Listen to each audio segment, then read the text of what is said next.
everyone, and welcome back to my channel. And if you're brand new, thank you so much for joining me today in this Speedbuild, where we are going to furnish my Little Tuscany, which is a kind of ambitious and huge project I decided to do because I'm from Italy. Many of you know it already.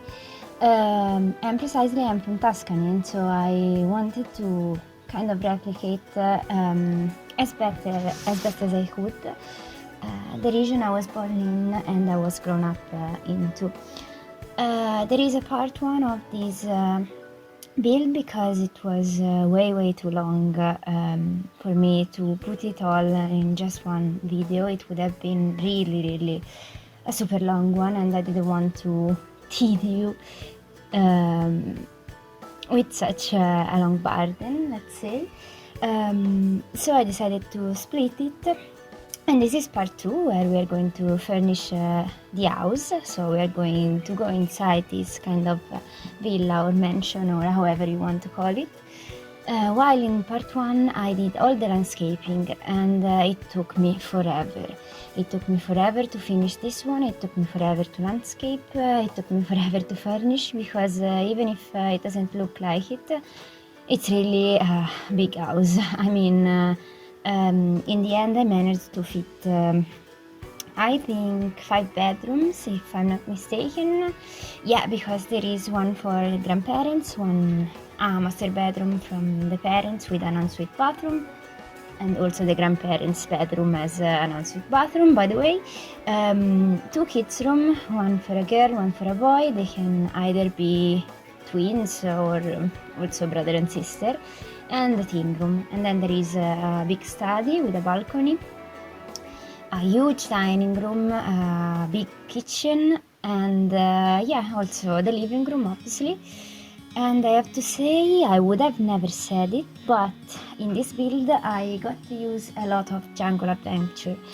I mean, the style, the furniture, the colors, they were really well fitting into the Tuscan theme, let's say. Well, also because Tuscany doesn't have a proper style of furnishing. I mean, it's not like it's a classic style or rustic. It's kind of yeah, rustic, but not such old-fashioned. And so yeah, I wanted to kind of represent this style. I wanted it to be a rustic house, but also with modern appliances.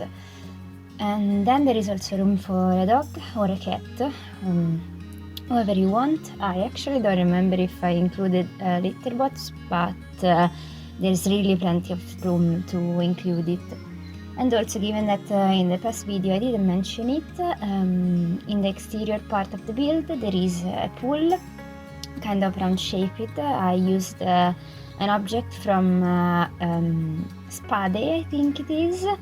The Stony Goodness, maybe. I actually don't remember the name, but I'm pretty sure it's from Spade, to create a rounded shape. And then there is a patio, a kind of patio backyard area, I don't know how to call it, where there is going to be a dining table and a barbecue area, so your Sims can enjoy the fresh air outside while doing some barbecuing. And then there is yes, also outside some gardening pots. And I'm sorry if you hear noises, but my cat here is going crazy. Maybe you will also hear her meowing, but unfortunately I cannot stop her. And I was saying that there is a gardening spot where your Sims can practice gardening and planting. There is also a flower arranging station. Obviously I included an easel, and yeah, a lot of activities as always in my builds. I think if you follow me on Twitter, or if you have seen all of my videos, you will have seen that I kind of don't limit myself in the packs I use. I mean, I did a base game once, and I plan on doing more. I plan also on doing some restricted packs builds, like I was thinking about base game plus seasons, or base game plus cats and dogs, but also parenthood and also jungle adventure. I mean, there are a lot of things I would like to do, and eventually, if I have time, I will find the will and the way to do them. And yeah, I was telling that I kind of choose whatever object I think fits. Also, not only objects, but also wallpapers or floors or whatever. And so, yeah, I'm sorry if my builds are full of a lot of packs, but I think to be completed, sometimes I need to use everything. And as always, I use a lot of debug. Not only for landscaping, but sometimes also to create different objects or like units that aren't in a game. And I feel like debug really is a savior. I said it in my previous videos, and I'll say it again, and I'll say it forever. Debug is a lifesaver. Debug is fantastic, amazing. Indeed, as soon as I found out we could access this menu, this kind of disorganized menu, but with a lot of new objects, and also that also look more realistic in respect to the cartoony style of the game, I was so overjoyed, so happy to see all those objects, all those plants, all those landscaping items. And so, yeah, I feel like I have to use debug in each and every single one of my builds. And I'd like to point out in this regard that I do not use CC. CC stands for custom content, obviously, and I don't use them not because I don't like them. Actually, I love custom content and I would love to use it in every single one of my builds, but given that I want to share my builds with you, I don't think it's really appropriate, and also it's a bit uncomfortable to upload a build with custom content on the gallery, because I mean, unfortunately, when you upload a build with custom content and another person downloads it, it doesn't come with it included, and so it's a bit messy. I used to build with custom content a lot, mostly Maxis Match, but I decided to give it up, unfortunately, because yeah, for the aforementioned reason.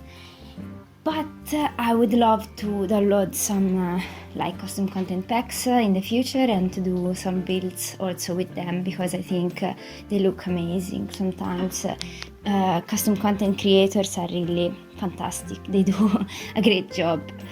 And yeah, some of you told me that I need to speak farther away from the microphone, and I'm trying to do that, and thank you for the feedback. As always, I'm sorry if the audio quality is not perfect, but I'm still kind of rustic when it comes to voiceover. And well, more than rustic, I'd say I'm a newbie. And so I think there is a lot of room to improve. I hope I will. And yeah, I wanted to mention also another thing, which is, given that I was talking about custom content, I want to point out that the red shelf you see me using to place objects is actually a CC object. I posted the link to download it down below, but given that I delete it, it doesn't count as custom content, and I only use it to place clutter at a more precise levels. Probably if you're not new in the Sims community, you will have seen that a lot of people use it, and it's really comfortable to place clutter. And if you want, you can download it. There are also a lot of tutorials about it. And also I wanted to point out that I use the tool mod. The tool mod is an amazing mod. I will make sure to link it down below as well. And essentially I use it to raise up and down objects when they float. And given that I use the terrain tools a lot, I think it's really a lifesaver, because sometimes when you use terrain tools like rocks or trees tend to float. Instead, by using this amazing CC, well, mod, I should say, I managed to make them sink into the ground, if it makes sense. But also, if you look for a tool mod, you will find a lot of tutorials about it.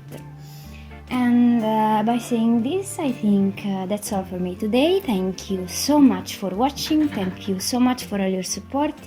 I really appreciate all your comments and your compliments. They are really, really heartwarming, and I'm so overwhelmed and overjoyed by them. And yeah, I hope I'll see you in my next one. Bye!